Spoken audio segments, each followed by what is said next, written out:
ఏదైనా యాక్సిడెంట్ అయితే రేపు ఉదయం మనం కాంపన్సేషన్ పే చేయాల్సి వస్తుందేమో అన్న జాగ్రత్త కోసం కారు మీద సుమారుగా ప్రతి సంవత్సరం 20,000 రూపాయలు ఇన్సూరెన్స్ కడతాం మనం ఒక కారు మీద. విట్స్ వర్త్ అరౌండ్ 20 lakhs. మంచి కారు అని అనుకుందాం. కానీ 2 కోట్ల ప్రాజెక్టు మీద మనం ఒక లాయర్ గారి ఒపీనియన్ని ప్రాపర్గా తీసుకోవటం లేదు. 2 కోట్ల ప్రాజెక్టు ఫర్ ఎవర్ రన్ చేసే ప్రాజెక్టు ఇక్కడ మనం కొంటున్నప్పుడు కానీ కొనడానికి ముందు రాయించుకుంటున్నప్పుడు కానీ దాన్ని కొంచెం మైన్యూట్గా చేయించుకోవడం అవసరం. తొందరపడి ఆ పని ఏదో అయిపోతుంది, మనం కారు తెక్కకుండా డాక్యుమెంట్ రైటర్ రాస్తే తయారైపోయిన వెంటనే వెళ్ళి గవ్వ సంతకాలు పెట్టి సబ్ రిజిస్ట్రార్ గారి దగ్గర వెళ్ళిపోయి తెచ్చేసుకున్న డాక్యుమెంట్ అయిపోయింది వాళ్ళ ఎలాగో అలా అయిపోవాలి. ఈ అర్జెన్సీ అన్నది ఇమ్మూవబుల్ ప్రాపర్టీ కొనడం విషయంలో మనం పెట్టుకోకూడదు.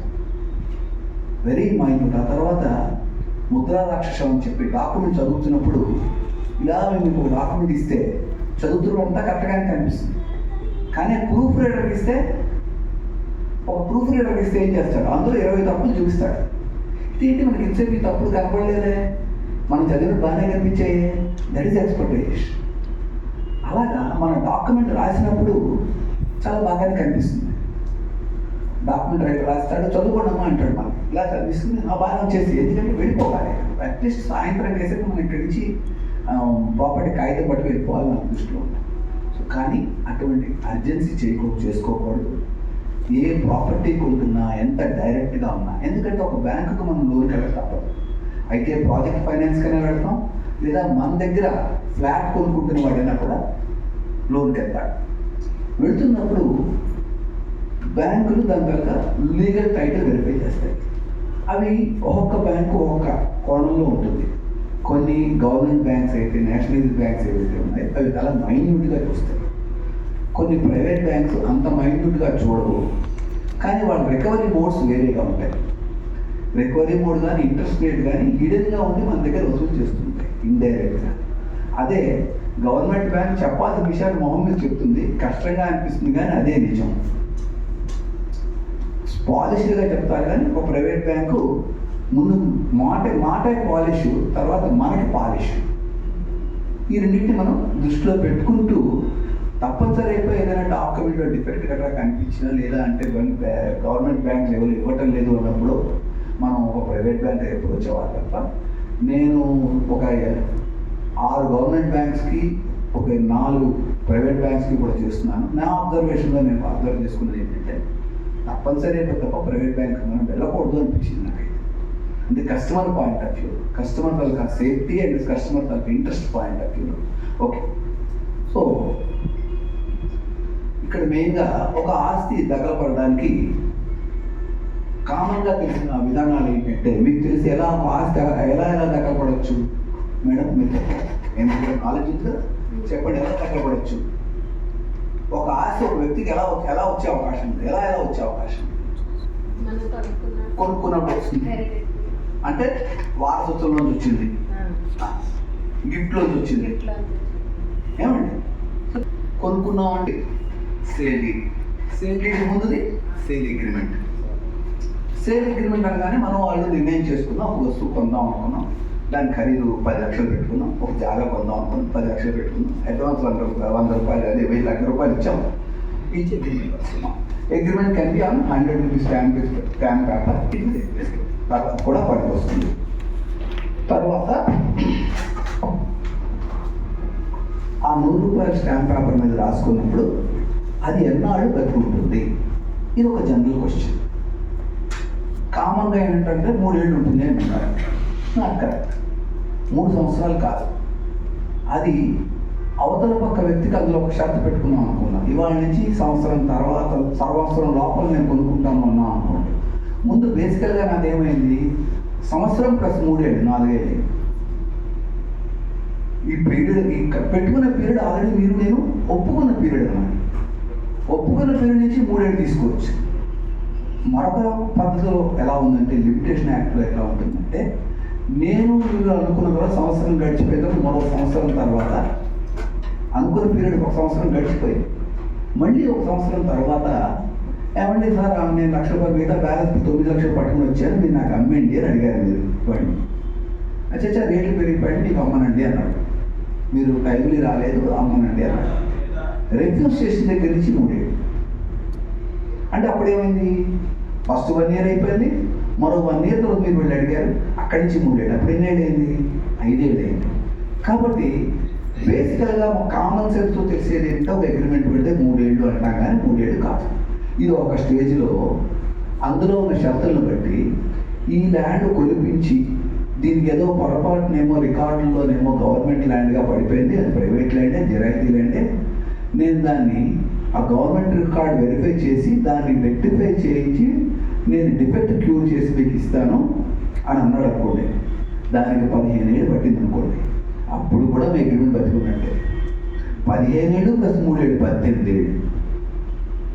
ఎందుకంటే అవతల పక్క పార్టీ పెర్ఫార్మ్ చేయాల్సిన డ్యూటీ ఎంతవరకు కంప్లీట్ చేయడో అంతవరకు నీవు కొనుక్కునే బాధ్యత నీకు రాలేదు కదా. మనకు బాధ్యత రాలేదు కాబట్టి మనం వెయిట్ చేస్తున్నాం ఇంతకాలం కూడా. అప్పుడు ధర మార్చడానికి కానీ ఇంత పెరిగిపోయింది, అప్పట్లో మనకు 1 కోటి రూపాయలు అనుకున్న ఇవాళ 3 కోట్లు అయిపోయింది ఆస్తి, నువ్వు నాకు ఇవ్వాలి అన్నాక లేదు. దానిలో మనం తీసుకోవాల్సిన జాగ్రత్త ఏంటంటే అనుకున్న పీరియడ్ అయిపోయిన వెంటనే ఒక నోటీస్ ద్వారా ఆయనకు తెలియజేయాలి. నోటీస్ అంటే ఎప్పుడు కూడా నోటీస్ అంటే తగువనే కాదు, లాయర్ నోటీస్ ఉంటే తగువేం కాదు, ఇంటిమేషన్. ఎందుకు ఈ లాయర్ ద్వారా తెలియజేయడం అంటే దానికి ఒక ఎక్నాలజ్మెంట్ వస్తుంది, దాన్ని మనం రికార్డులో పెట్టుకుంటాం. పెద్ద మనుషుల ద్వారా మనం చేసాం అనుకుందాం, ఇవాళ ఒక ఆయన పట్టుకుని వెళ్ళాం, అడిగించాం, సార్ 1 ఇయర్లో ఇస్తానన్నారు, ఇదిగో మేము రెడీగా ఉన్నాం, మా 9 లక్షల మాదిరి రెడీగా ఉన్నాయి, మీరంటే లేదంటే ఇంకా మేము గవర్నమెంట్లో క్లియర్ చేయాక చేస్తానండి అన్నాడు. ఇది ఓవరాల్గా జరిగింది ఈ ట్రాన్సాక్షన్. కానీ ఓ 10 ఏళ్ళు అయింది, ఆ పెద్ద మనిషి ఉంటాడో దేవుడు తిరిగి వెళ్ళిపోతాడో మనకు తెలియదు. లేదు ఇది మాట్లాడి మనం ఉంటామో ఉండమో తెలియదు. కాగితానికి ఎక్కడైనా కూడా కాగితమే మాట్లాడు. సివిల్లా అంతా కూడా పత్రము, క్రిమినల్ అంతా కూడా గాత్రము అంటారు. క్రిమినల్ అంతా కూడా గాత్రము. మనం ఎంత బుకాయించి ఎంత తెలివిగా బుకాయిస్తే అది క్రిమినల్. కానీ సివిల్లాగా బుకాయం సెక్షన్లు పనికిరావు. అది ఏదైనా కూడా డాక్యుమెంట్ మీదే బేస్ అయి ఉంటుంది. కాబట్టి ప్రతిదాన్ని ప్రతి సందర్భంలోని ఎక్కడైనా మనం జనరల్గా ఏం చేస్తాం, ఫోన్లో అడుగుతాం, సార్ మనం అనుకున్న టైం అయిపోయింది, ఇదో సార్ చేసేస్తానంటున్నాను, అయిపోయింది, అవి అయిపోయింది, నెక్స్ట్ మన పనులు మనం పడిపోతాం, మళ్ళీ ఒక 5-6 నెలలు. అందుకని మనం బోర్డు ప్రాజెక్టులు చేస్తున్నాం అనుకుందాం, దీన్ని ప్రతి వాడు కేర్ తీసుకోం. మన ప్రాజెక్ట్లో ఆర్డర్ ఆఫ్ ప్రిఫరెన్స్లో ఒకటి ముందు వెనక జరుగుతూ ఉంటాయి. మళ్ళీ ఒక సంవత్సరంతో జరుగుతాం, అయ్యో సార్ ఇక అనుకుంటున్నాను, ఇంకే పండగ అయిపోతే చేసేద్దాం అనుకుంటున్నాను అంటాడు వాడు. ఓకే, మళ్ళీ గుర్తున్నాం. ఇవన్నీ కూడా ఓవర్గానే చేశాం. తీరా తగు వచ్చిన రోజున ఏమండి మీరు ఎప్పుడైనా మీరు రెడీ, ఈ అగ్రిమెంట్ ప్రకారం నేను కొనుక్కోవడానికి నేను రెడీగా ఉన్నాను నేను ఎక్కడైనా చెప్పారా అంటే, నేను అవే మాకు మధుసూదన్ పట్టుకెళ్ళానండి, ఆ మధుసూదన్ ఉంటాడు, ఉండకపోతాడు, లేదా మధుసూదన్ వచ్చినా కూడా ఆయన కోర్టు నమ్ముతుంది, నమ్మకపోతుంది, ఏదైనా జరగచ్చు. అదే ఒక కాగితం ఉందనుకోండి, ఏ మధుసూదన్ అక్కడే, because it will speak. Yes ఇతను పంపించాడు, నోటీస్ ఇచ్చాడు, ఆయన రెడీగా ఉన్నానని చెప్పాడు, ఆయన 9 లక్షల బ్యాలెన్స్ ఉన్నాయి, ఆయన తప్పలేదు, మనదే తప్పేదైనా. ఇవన్నీ కూడా స్పెసిఫిక్ రిలీఫ్ యాక్ట్ అనే ఒక చట్టం ద్వారా గైడ్ చేయబడింది. అంటే అదేంటంటే ఆ స్పెసిఫిక్ రిలీఫ్ యాక్ట్లో కామన్ సెన్సు, తర్వాత న్యాచురల్ జస్టిస్, వీటికి ఎక్కువ జాగా ఉంది. ఇప్పుడు నేను ఒక విధంగా అనిపిస్తుంటుంది, చట్టం ఏదైనా కూడా ఒక ప్రూడెంట్ మ్యాన్స్ బ్రెయిన్, ఒక తెలివైన వ్యక్తి తాలూకా ఆలోచనే చట్టం, అంతకన్నా ఏం లేదు. ఏ చట్టం తీసుకున్నా కూడా కామన్ మ్యాన్ తాలూకా కనిపిస్తుంది, ఒక తెలివైన వ్యక్తి తాలూకా బిహేవియర్ కనిపిస్తుంది, అంతకన్నా ఏం కనబడదు. ఇది అన్నీ అంటున్నప్పుడు లిమిటేషన్ ఎందుకండి? ఒక మనిషి అప్పు తీసుకుని 3 సంవత్సరాలు చెల్లించకపోతే చచ్చిపోవడం ఏంటి? మరి అప్పు తీర్చాలి కదా వాడు అన్నట్టయితే, నువ్వు నీ హక్కుల మీద పడుకుంటే మాత్రం నీకు ఈ చట్టం సహాయం చేయదు. You should not sleep on your rights, you must fight for your rights, or you must agitate for your rights. ఆ దృష్టిలో పెట్టుకుని కొన్ని జరగడం జరిగింది. ఎనీవే, సో ఈ అగ్రిమెంట్ మీద మనం అలా డిమాండ్ చేయడం ఒకటి. అగ్రిమెంట్ రాసుకున్నప్పుడు తప్పులు రాసుకోవడం కానీ చిన్న చిన్న కరెక్షన్స్ వాటి ఆ అవకాశం మనం ఎక్కడ ఇవ్వకూడదు అంటే కరెక్షన్స్ ద్వారా ఇవ్వకూడదు. ఒక కరెక్షన్ చేశాము, పర్వాలేదులే, ఇదే కదా, రేటే కదా అనుకున్నాం, ఇవాళ నీకు నాకు ఆయన బాగా. ఈవెన్ ఇది వైవాహిక బంధానికి కూడా వర్తిస్తుంది. పెళ్ళైపోయిన దాకా భార్యాభర్తలు ఎంత మంచి అట్మాస్ఫియర్, అదే భార్యాభర్తల మధ్య వివాహ బంధంలో ఎక్కడైనా తేడా వస్తే చిన్న చిన్న మాట పెద్దదైపోతుంది. ఏమంటే సరదాగా వేసుకున్న జోకు ఒక రోజున అదే జోకు ఆ ఆడపిల్ల అదే భార్య భర్తతో అదే వాళ్ళ అన్నావు కదా, మా అమ్మను అలా అన్నావు కదా, ఏదో మాటకు మీ అమ్మ సూర్యకాంతమే అన్నాడు అనుకుందాం జోకులో అనగానే అక్కడ బాగానే ఉందండి. అవే వాళ్ళకి ఇప్పుడు రిలేషన్షిప్ బాగుంది కాబట్టి. లేకపోతే ఆ మాటే అవేళ మా అమ్మని వీడు సూర్యకాంతం అన్నాడు అని అది ఒక రిపోర్ట్ అయిపోతుంది అన్నమాట. సిమిలర్లీ ఎక్కడైనా ఒక కాగితంలోని చిన్న చిన్న తప్పులు మనకి ఒక అవతల వాడికి ఒక అవకాశాన్ని ఇస్తాయి. కాబట్టి చేయకూడదు. డాక్యుమెంట్స్ ఎప్పుడు కూడా లామినేట్ చేయకూడదు. లామినేటెడ్ డాక్యుమెంట్ని కొన్ని బ్యాంకులు తీసుకోవు. ఎందుకంటే ఏంటి పాసిబిలిటీ ఉంది అక్కడ, ఒక లామినేటెడ్ పేపర్కి రెండో పక్క మరొక డాక్యుమెంట్ తలకి పెట్టేసి రెండు కలిపి లామినేట్ చేస్తే అది లామినేట్ ఒక పేజా 2 పేజీలా ఏంటి జరిగిందనే విషయం తెలియదు. దాని పక్కన ఏమైంది, క్యాన్సిల్ డీటా ఉన్న డీటా ఏం చెప్తుందో తెలియదు. కాబట్టి లామినేటెడ్ డాక్యుమెంట్స్ని ఎవరు తీసుకోరు, బ్యాంకులు తీసుకోరు. కాబట్టి మనం జాగ్రత్త పడుతూ చాలామంది నేను చూశాను, ఒక మంచి లామినేటెడ్ తీసుకొచ్చి ఇచ్చేస్తారు మరి, సార్ ఎదుగు ఎంత జాగ్రత్త దాచాడు డాక్యుమెంట్స్. అది జాగ్రత్త దాచడం కాదు, ప్రమాదకరంగా దాచడం. సో ఎప్పుడు కూడా డాక్యుమెంట్ లామినేట్. సో ఇలా అగ్రిమెంట్ ద్వారా సేల్ ద్వారా కొనుక్కొని ఆ తర్వాత మామూలుగా చేసుకుని సేల్ రిజిస్ట్రేషన్ చేసుకుంటున్నప్పుడు మన పేర్లు, మన ఆధార్ నంబర్లు, హద్దులు 1-2 మాట చూసుకోవడం, సర్వే నెంబర్ చూసుకోవడం. ఏమండి ఆ విధంగా సోర్స్ ముఖ్యంగా చాలామంది ఏం చేస్తారంటే డాక్యుమెంట్ ఉంటుంది వాళ్ళకి ఎలా వచ్చిందో ఆ డాక్యుమెంట్ని ఎత్తుకోవడం మానేస్తారు. నాకు ఫలానా 18,400 కింద వచ్చిన ఒక డాక్యుమెంట్ ద్వారా దస్తావేజ్ ద్వారా దఖలుపడ్డా అన్న విషయాన్ని ఎందుకు రాయడు అంటే మామూలుగా డాక్యుమెంట్ తీసుకెళ్ళి ప్లెయిన్గా ఉంటే రాసేస్తాడు. అందులో ఎక్కడో సర్వే నెంబర్లోనో ఎక్స్టెంట్లోనే వచ్చిన తేడాలు ఉన్నాయనుకోండి, డాక్యుమెంట్ రైటర్ ఎంతసేపు అవేళ డాక్యుమెంట్ అయిపోవాలి అన్న దృష్టితో ఉంటాడు. ఎందుకంటే అయిపోతే ఆయన డబ్బులు అనిపిస్తాయి సాయంత్రం. ఆ దృష్టితో ఆయన ఏం చేస్తాడు, సరే ఒక్క పని చేద్దాం సార్, పితృయంగా దక్కపడడానికి రాసేద్దామండి అంటాడు. పితృయంగా దక్కపడి వాళ్ళ నాన్నగారి దగ్గర నుంచి మనకు అమ్మిన వాళ్ళకి వాళ్ళ నాన్నగారి దగ్గర నుంచి వచ్చింది అని అర్థం కదా. కానీ ఆయన పితృయంగా దక్కపడలేదు, ఆయన కొనుక్కున్నాడు. అది ఇలా రాసేస్తాడు, మనం పట్టుకొస్తాం. మా దగ్గరికి వచ్చినప్పుడు మేము అడుగుతాం లింక్ డాక్యుమెంట్ ఏదండి అని అడుగుతాం. లింక్ డాక్యుమెంట్ పట్టుకొచ్చారనుకోండి, అప్పుడు ఏమైంది, మీ సేల్ డీడ్లోనేమో తాతల నుంచి వచ్చింది ఉంది, ఇక్కడేమో మీరు కొనుక్కున్నట్టు, ఆమెను ఆయన కొనుక్కున్నట్టు. So there is the difference. ఇదే బేస్ చేసుకుని ఇది తాతల నుంచి అన్నాడు కాబట్టి అన్నదాన్ని క్లెయిమ్ పెట్టచ్చు. వీడే అమ్ముతూ తాతల నుంచి వచ్చింది చెప్పాడంటే అక్కడ సేల్ డీడ్ ఉంది కానీ ఆ సేల్ డీడ్ డబ్బులు మా తాతగారు ఇచ్చారని అందుకు అలా రాసుకున్నారు. అయిపోయిందా ఒక లిటిగేషన్. సో ఆ విధంగా ఒక ప్రాబ్లం క్రియేట్ అయిపోతుంది. కాబట్టి లింక్ గురించి రాసుకుంటున్నప్పుడు చాలా క్లియర్గా ఆ డాక్యుమెంట్ ఆ ఓనర్కి ఆ ప్రాపర్టీ ఎలా వచ్చింది అంటే లింక్ ఎవరైనా ఇవ్వాలి, ఇచ్చే రాసుకోవాలి. అలాగే వారసత్వం రాసుకుంటున్నప్పుడు తప్పులు ఎక్కడ జరుగుతుంటాయంటే ఒక ముక్కలో చెప్పాలంటే ఈరోజు హిందూ చట్టం మన చట్టాల్లో ఇండియాలో అమ్మాయిలంతో అబ్బాయిలంతే. నేను ముందు అమ్మాయిలంతో అని చెప్తున్నాను చూడండి, అబ్బాయిలంతో అమ్మాయిలంతో అని చెప్పట్లేదు, ఎందుకంటే ఇది అమ్మాయి మీటింగ్ కదా అందుకు. సో అమ్మాయిలంతో అబ్బాయిలంతా అని చెప్తున్నాను. ఎక్కడ తేడా లేదండి. హక్కుల విషయంలో మీ అన్నదమ్ముడంతో మీరు అంతే.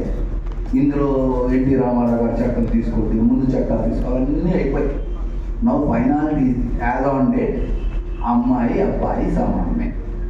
కాబట్టి మనకు అమ్ముతున్న ఆయనకి ఎంతమంది అబ్బాయిలు ఎంతమంది అమ్మాయిలు పర్వాలేదు. మా అమ్మాయి చాలామంది వెంటనే ఒకటే ప్రశ్న, మా అమ్మాయి పెళ్ళైపోయిందండి, పెళ్ళైపోతే కాస్ట్ పోతుందా? పోదుగా, వాళ్ళ ఇంటికి వెళ్ళిపోయింది, ఎప్పుడో వెళ్ళిపోయిందండి. ఈ కబుర్లు ఆడతాం అన్నమాట. సో అటువంటి ఏమిటి మనం కన్సిడర్ చేయాల్సిన అవసరం లేదు. ఎందుకంటే మనం డబ్బులు చూస్తూ కొనుక్కుంటున్నాం, మనం దాన్ని బిల్డింగ్ చేయదలుచుకున్నాం. కాబట్టి మనం ఆ కన్సెషన్స్ ఇవ్వాల్సిన అవసరం లేదు. వాడికి ఇష్టమైతేనే మనం కొనుక్కుందాం, అలా ఇస్తారంటే కొనుక్కుందాం, లేకపోతే మరో వస్తువు కొనుక్కుందాం. డబ్బులు మనమే కదా, డబ్బులు ఏం పాడైపోవు. So ancestral property, inherited property వీటిలోకి వచ్చినప్పటికీ అందరూ వారసులు ఉన్నారా లేరా అని తెలుసుకోవాలి. ఇందులో క్లాస్ 1, క్లాస్ 2 కూడా ఉన్నారు. క్లాస్ 1లోకి వచ్చారు. ఇదో ముఖ్యమైన విషయం అంటే క్లాస్ 1 లీగల్ హెయిర్స్లో మగవాళ్ళకి అమ్మ కూడా ఒక క్లాస్ 1 లీగల్ హెయిర్. మా అమ్మ నా ఆస్తికి నా భార్య, నా కూతుళ్ళు, కొడుకుతో సమాన హక్కుదారు. ఇది ఈ ఛానల్గా ఏం చేస్తాము, అమ్మ అప్పుడెప్పుడో ముసలైపోయి ఉంటుంది, అమ్మ పట్టించుకోదు, అమ్మకి అక్కర్లే కూడా. కానీ మనం ఆ విషయాన్ని వదిలేస్తాం, పర్వాలేదని. కానీ తర్వాత ఆస్తి అమ్మ అయిపోయిన తర్వాత అమ్మగారు చనిపోయింది అనుకోండి, అప్పుడు అమ్మకు వాల్సిన వాటా ఏమైంది? అమ్మ వాటా మిగతా నా అన్నదమ్ములతో పాటు నా అక్క చెల్లి అందరికీ ఏంటిదిగా. అప్పుడు ఈ ఆస్తిలో నాకు కూడా వాటా ఉంది, మా అమ్మగారికి వాటా ఇందులో ఉందని చెప్తారు. సో ఏమైనా చిన్న విధంగా మనం నెగ్లెక్ట్ చేసిన ఒక విషయము ఇట్ లీడ్స్ ఫర్ లిటిగేషన్. కాబట్టి వారసులందరూ కరెక్ట్గా ఉన్నారా లేదా, లింక్ డాక్యుమెంట్ ప్రాపర్గా ఉందా లేదా అన్న విషయం చూసుకోండి. లింకులు కొన్ని సందర్భాల్లో లోన్ అమౌంట్ని బట్టి కొంతమంది 12 సంవత్సరాలు అడగచ్చు, కొంతమంది 30 సంవత్సరాలు కూడా కొన్ని బ్యాంకులు అడుగుతాయి. 30 సంవత్సరాలకి ప్రతి మాట డాక్యుమెంట్ వైజ్గానే లింక్ ఉండకపోవచ్చు. ఎందుకంటే దాని మొదటి ట్రాన్సాక్షను 2012లో అయిందనుకోండి, లేదా 2008లో అయిందనుకోండి. అప్పటి నుంచి ఇక్కడ తీసుకుంటే సుమారు 16 ఏళ్ళు అయింది. మీకు మిగతా పీరియడ్ ఏంటి అంటే రెవెన్యూ రికార్డు బేస్ అవుతాం. దానికి ముందు వీళ్ళ తాతగారి పేరు కానీ, తాతగారి నాన్నగారి పేరు కానీ ఎక్కడైనా ఎక్స్ఓడెంగల్స్ అవి ఉన్నాయా, వాళ్ళు ఎప్పటి నుంచి దీనికి స్వాధీనం ఉన్నారు, పాతకాలం ఎన్టీ రామారావు గారి టైంలో వచ్చిన పట్టదారు పాత పుస్తకాలు ఏమైనా ఉన్నాయా. ఎందుకంటే పారిశ్రామిక జనరల్గా ఏమవుతుందంటే మన దగ్గర ఏ కాగితమైనా ఇలా చూస్తాము, పారేద్దామా అనిపించి ఎందుకు పారేది, మన రోజు భోజనం అడగట్లే కదా, మనకి దీని మీద ఖర్చు పెట్టట్లే కదా, మనం దాచేస్తాం. చాలామంది వచ్చి చెప్తూ ఉంటారు, అదేరా వదిలడు మేము ఇల్లు మారుతున్నప్పుడు పోయిందండి అని. ఎవరికి చెప్తారు? ఇల్లు మారుతున్న వదిలిన పోవడం ఏంటి? ఏమా ఇల్లు మారుతున్న గాజు సీసా పగిలిపోవచ్చు, ఇల్లు మారుతున్న మంచం విరిగిపోవచ్చు, కానీ ఇల్లు మారుతున్నప్పుడు నీ కాగితం ఎక్కడికి పోదు. ఖచ్చితంగా నువ్వు ముందు ఏం చేస్తావు, అన్నిటికన్నా ఆ కాగితాలు బీరువాలో సెకండ్ లాకర్లో వచ్చి అన్ని జాగ్రత్తగా తీసి అవన్నీ ముందు పక్కన పెట్టుకుంటాం. మనకు తెలుసు ఏది విలువైన వస్తువు. 10 రూపాయలు కింద పడిపోతే నడుములోకుండా వండి తీస్తున్నామే, కాగితం నెగ్లెక్ట్గా ఉంచుతామా? స్టోరీ అది. మనకి మనం వెండాలు ఇవ్వకపోవచ్చు, ఆ వెండాలు ఇవ్వకపోవడానికి కూడా కారణాలు అనుకుంటాం. ఒక మాట ఇది ఒక ఇమేజ్ ఒక ట్రాన్సాక్షన్ దీంట్లో తెలివిగా ఏం జరిగిందంటే, ఒక బ్యాంక్ తాలూకా సేల్లో ప్రాపర్టీ కొనుక్కున్నారు. స్టేట్ బ్యాంక్ ప్రాపర్టీ కొనుక్కుని అదేంటది ఒక డిఫాల్టర్ కింద ఒక బ్యాంక్ లోన్ తీసుకున్నవాడు డిఫాల్ట్ అయ్యాడు. డిఫాల్ట్ అయితే సెక్యూరిటైజేషన్ యాక్ట్ కింద బ్యాంక్ వాళ్ళు డైరెక్ట్గా ప్రాపర్టీని పబ్లిక్ ఆక్షన్లో సేల్ చేశారు. ఆ యాక్షన్లో ఈయన కొనుక్కున్నాడు. ఒక ఆయన కొనుక్కుని ఆ కొనుక్కునే మరో ఆయనకు అమ్మాడు. ఇలా లింక్ ఇలా పెడుతుంది. ఆ పోగొట్టుకుని ఎవరైతే అప్పు చేశాడో ఈ ఏరియాలో ఉన్నవాడే తెలివిగా ఏం చేశాడు, ఓ సర్టిఫికేట్ కాపీ తీసుకున్నాడు. పోలీస్ స్టేషన్కి వెళ్ళి నా ఒరిజినల్ పోయింది అని రిపోర్ట్ పెట్టాడు. పోలీసు వాళ్ళు నిజంగా వెతుకుతారా? ఏం లేదు. మనం రిపోర్ట్ ఇస్తే వారం రోజుల తర్వాత రండి, 2,000 ఇవ్వండి. ఆ 2,000 తీసుకోవడం మేము చాలా వెతికాం, కష్టపడినాం, అయినా కూడా దొరకలేదు అని సర్టిఫికేట్ ఇచ్చేస్తాడు. ఈ సర్టిఫికేట్ కానీ పట్టుకుని ఏం చేశాడు, వాళ్ళ మేనర్కి ఆస్తిని చేశాడు.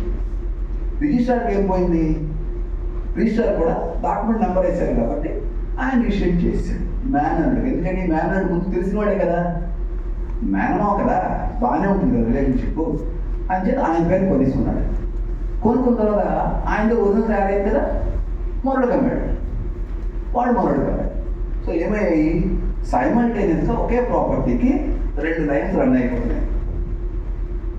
తీరా ఈ బ్యాంకు ద్వారా కొనుక్కునే వ్యక్తికి ఈ సమస్య వచ్చి బయటపడేసరికి ఇలా వచ్చింది. సో దీని అందరి కారణం ఏంటి, ఒరిజినల్ మిస్సింగ్. నిజంగా మేనరుడు కాకపోయి ఉంటే ఏం అడిగి ఉండేవాడు, మీరు కొనుక్కుని కాగితం నాకు ఇవ్వండి ఒరిజినల్ అడిగారు కదా. వాడు అడగకపోవడం వల్ల వీడు అనుకున్నాడు. రెండో వాడికి వచ్చినప్పుడు ఏమైంది, రెండో లింక్ అడుగుదామన్న ఆలోచన వీడు కరెక్ట్. ఎంతసేపు మన డాక్యుమెంట్ వచ్చింది, మనకు లింక్ వచ్చింది. ఆ లింక్ ఎంత దూరం అయింది, ఎంత పాతది. ఇది ఇంగ్లీష్లో అయితే వైను, మనలో అయితే ఆవకాయ. ఎంత పాత అయితే అంత రుచిగా ఉంటుంది ఏమండి. కాబట్టి ఈ 2 లక్షణాలు ఉండే ఎంత ఓల్డ్ డాక్యుమెంట్ మనకు ఉంటే అంత పర్ఫెక్ట్ రైట్ వస్తుంది. ఎందుకంటే చాలా వరకు పాతకాలంలో మోసం అనే లక్షణం ఇంత లేదు, ఇది బాగా పెరిగిపోయింది. లేదు అని అన్నాం కానీ ఇంత లేదంటాం మేము. కాబట్టి మనం సెకండ్ లింక్ థర్డ్ లింక్ కూడా ఇన్సిస్ట్ చేయాలి. ఎందుకు లేదో తెలుసుకోవాలి. లేదు అనేస్తే నమ్మేయడం సులువుగా కాదు. నేను ఇలాంటి కొన్ని సందర్భాల్లో లేదు అని చెప్పితే నేను ఒపీనియన్ ఇవ్వని రిటర్న్ చేసిన తర్వాత 3 రోజుల తర్వాత దొరికిందన్నారని మళ్ళీ వస్తుంది. 3 రోజుల క్రితం లేదు వాడు దొరికిందా అంటే ఏంటి, నేను దాన్ని ఇన్సిస్ట్ చేస్తే దొరికిందన్నమాట. కానీ ఆయన లేకపోతే సింపుల్గా ఎలాగో పని అయిపోవాలి, బ్యాంక్ లోన్ కాగితం ఇచ్చేసి పర్ఫెక్ట్ టైటిల్ ఇచ్చేస్తే లోన్ అయిపోతే చాలు. అక్కడ ఆయన దురుద్దేశం అనేది ఉంచుకుని ఏం చేయలేడు ఆయన. కానీ అది వెతకడానికి కూడా ఆయన టైం స్పేర్ చేయదలుచుకోలేదు. అలా కాదు, నాకు కావాలి, మనం ఎప్పుడైతే ముందుగా నిలబడతామో లోన్ మరి రాదంటారో అప్పుడు ఒక్క మాట మీరు అది కూర్చుని మంచం మీద కాగితాలన్నీ పంచుకుని ఒక్కొక్కటి తిప్పి తీస్తే బయటకు వస్తుంది కాగితం. సో సెకండ్ లింక్ నుంచి ఇన్సిస్ట్ చేయాలి, ఇదొక విధానం. తర్వాత మరొక ముఖ్యమైన కాషన్ ఏంటంటే, రెవెన్యూలోని ఏదైనా భూమి ఒక భర్త చనిపోతే భార్య పేరున మ్యూటేషన్ దాన్ని పోతీ కేసు రిజిస్టర్ చేసి భార్య పేరు ఎక్కిస్తూ ఉంటారు. ఏమండి, జనరల్గా జరిగేది అదే. దాని మీద పట్టదారు పాపం కూడా ఇస్తారు. కానీ నిజానికి ఆ భార్య తాలూకా హక్కు పూర్తి హక్కు కాదు. ఆవిడ కేవలం రిప్రజెంటేటివ్ ఆఫ్ ది ఫ్యామిలీ. ఎందుకోసం అంటే ఈ ఆడపిల్ల వాళ్ళ పేరు ఇవ్వడం విధానం ఎందుకు వచ్చిందంటే, మగవాళ్ళకి కొంచెం లక్షణాలు ఎక్కువైపోయి ఇబ్బందులు జరుగుతున్నాయని చెప్పి, ఆ తర్వాత కొంచెం ఓట్లు కూడా మనకి ఎక్కువ వస్తాయని చెప్పి ఒక పీరియడ్ దగ్గర నుంచి కూడా ఆడవాళ్ళకి ఒక రకమైన ఎక్స్ట్రా ఇవ్వడం మొదలెట్టారు. సో ఆటోమేటిక్గా భర్త చనిపోయిన వెంటనే భార్య పేరున ఒక పట్టాదారు పాస్ పుస్తకం, ఒక టైటిల్ పుస్తకం ఇస్తున్నారు. కానీ ఆవిడ హక్కుదారు కాదు. ఇంకా ఒకవేళ ఆయనకి కానీ అది యాన్సెస్ట్రల్ ప్రాపర్టీ అయితే ఈవిడ హక్కు ఎంత తక్కువ తెలుసండి, చాలా తక్కువ. అంటే నేను మీకు ఎగ్జాంపుల్తో చెప్తాను. భార్యకి భర్త దగ్గర నుంచి వాళ్ళ నాన్నగారి దగ్గర నుంచి, మామగారి దగ్గర నుంచి వచ్చిన ఆస్తి ఉందనుకోండి, ఆయన చనిపోయిన రోజున ఆ ఆస్తి ఎన్ని ముక్కలైనట్టు భర్తకు ఒక వాటా, కొడుకులు ఇద్దరిది 2 వాటాలు, సేమ్ వదిలితారు. ఒక కూతురు అనుకుందాం, 4 వాటాలు పడింది. అందులో భార్యకు వాటాలు ఇలాగ. ఈ 4 వాటాలతో ఉండి భర్త తాలూకా వాటా మళ్ళీ 4 ముక్కలు పడితే అందులోంచి ఒక ముక్క భార్య. అంటే ఎంత తక్కువ వాటా ఉంది భార్యకి? ₹1 పావలా చేస్తే 4 పావలాలు మళ్ళీ 4 చేస్తే ఒక అణ, అంటే 6 పైసలు. 6 పైసల ఓనర్కి మనం పట్టాదారు పాస్ పుస్తకం ఇస్తున్నాం. ఇది రెవెన్యూ వాళ్ళు చేస్తున్న నా భాషలో అయితే బూతు అంటాను. చాలా తప్పు. తెలిసి చేస్తున్నారు. నేను 2-3 మాటలు రాశాను, ఉత్తరాలు రాశాను, అందరికీ చెప్పాను. అది అంతకన్నా నేను దాని మీద యాజిటేట్ చేయడం నాకే సెల్ఫిష్ కాదు, అది తప్పు. చాలా తప్పు చేస్తున్నారు. దాన్ని వాళ్ళు పట్టుకుని ఏం చేస్తున్నారు, పట్టాదారు 1Bలో మీరు ఆవిడ ఒక్కరు రాసేస్తే డాక్యుమెంట్ అయిపోతుందో లేదా? ఎందుకంటే 1Bలో ఆవిడ పేరు ఉంటుంది. మనకు రిజిస్ట్రేషన్ రూల్స్ అయితేనండి ఏవైతేనండి 1Bలో నీ పేరు ఉంటే నువ్వు రిజిస్ట్రేషన్ చేసి అంటున్నారు. ఇప్పుడు ఏం చేసింది, భర్త చనిపోయిన తర్వాత ఆవిడ ఫేవర్గా ఉన్న కొడుకో కూతురుకో ఎవరికో వాళ్ళకి ఒక గిఫ్ట్ రాయాలి. ఆటోమేటిక్గా 4 ఇళ్ళలో ఉండదు కదా, ఒకళ్ళ ఇంట్లో ఉంటుంది, ఎవరో ఒక కొడుకో ఒక కూతురు నచ్చుతుంటారు ఆవిడకి. మిగతా వాళ్ళు పొరపాటున వీళ్ళు నచ్చచ్చు, లేదా వీళ్ళకి ఎక్స్ట్రా యాక్షన్ వాళ్ళు వీళ్ళు నచ్చచ్చు, ఏదైనా జరగచ్చు. సో అప్పుడు ఈవిడేం చేస్తుంది, ఈ కొడుకు ఏం చేస్తాడు, అమ్మ నీ మనవడి పేరు రాసి నువ్వు అంతా, ఈవిడ గిఫ్ట్ రాయాల్సింది మొత్తం as she is the owner అనగానే ఆ గిఫ్ట్ పట్టుకుని నాకు ఆస్తి అయిపోయింది వాడంటాడు. కొత్త లిటిగేషన్ స్టార్ట్. నిజానికి ఆవిడ గిఫ్ట్ చేసే అధికారం లేదు. ఆవిడకున్నది పావలా వాటా, 6 పైసల వాటా. 6 పైసల వాటాతో 94 పైసలు లేని హక్కుని ఆవిడ ట్రాన్స్ఫర్ చేసింది. It is leading for litigation. కాబట్టి పట్టాదారు పాస్ పుస్తకాలలో ఆడదాని పేరు ఉన్నంత మాత్రాన వాళ్ళే యజమానులు, ఆవిడకే హక్కుదారు అన్నది అనుకో. దానికోసం మనం చేసుకోవాల్సిన జాగ్రత్త ఏంటి,